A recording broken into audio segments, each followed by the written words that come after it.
Tak často se ptáte a píšete, jak se má svítit při kojení. Já mám s manželkou 3 děti, kojila je všechny 3 poměrně dlouho, jenže protože jednomu je 22, 19 a té nejmladší je 13, tak už je to dávno, ale tenkrát ještě nebyly barevné displeje, protože barevné displeje jsou až po roce 2000 a my jsme je nepoužívali hned od začátku, protože já si pamatuju, že Nokiu jsem měl zelenou a až po roce 2000 jsem měl 8080, která byla modrá. A manželka, když kojila, tak kojila pod mě, protože stačilo světlo z ulice, ale tam jsme měli naštěstí sodíkovou výbojku, ta byla oranžová. Ale dneska, když na těch vesnicích a v těch městech se vyměňují veřejné osvětlení za bílé, tak vlastně nemůžete nechat svítit do ložnice k tomu dítěti a i k té kojící matce, protože to světlo, které přichází z ulice, tak ovlivňuje. Dokonce byla teď v prosinci studie, jak závisí veřejné osvětlení, oni tomu říkají ALAN, Artificial Light at Night, to znamená světlo umělé, které přichází v noci, jak ovlivňuje třeba i ještě před narozením váhu, porodní váhu a nedonošenost těch dětí. Takže dáme link pod tohleto video, abyste si to mohli přečíst. A světlo, které má přicházet té mamince i tomu dítěti, tak to dítě, ten cirkadiální rytmus ještě nemá vytvořený. To se vytváří v prvních týdnech a je hrozně důležité, aby to světlo, které přichází v těch prvních dnech a týdnech, aby neobsahovalo modrou spektrální složku.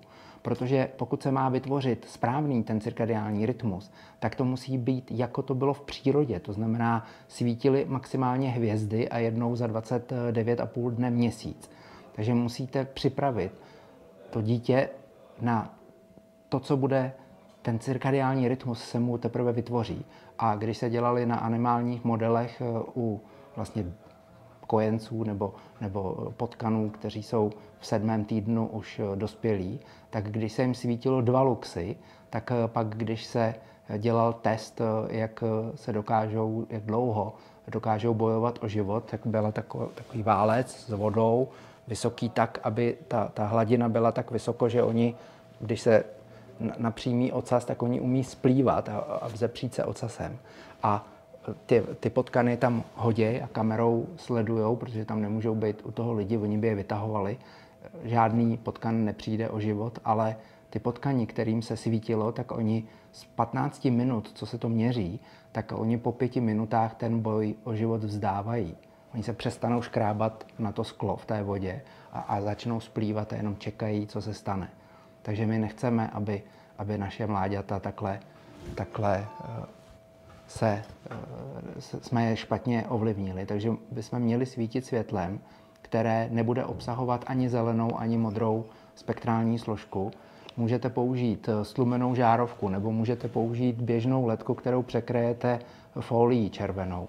Ale mnohem lepší je, když by to spektrum bylo namíchané tak, aby nebylo monochromatické, aby bylo dostatečně široké, alespoň 60 nanometrů v polovině výšky maxima, aby to nebyl monochromatický, protože z RGB žárovky se dá vytvořit červená, ale ta je úzká, ta je jenom 20 nanometrů. Dokonce z RGB se dá vytvořit i oranžová, ale tam se míchá červená a zelená a to taky nechceme. My nepotřebujeme 535 nanometrů, to už je moc blízko, kdy to můžou zachytit gangliové buňky.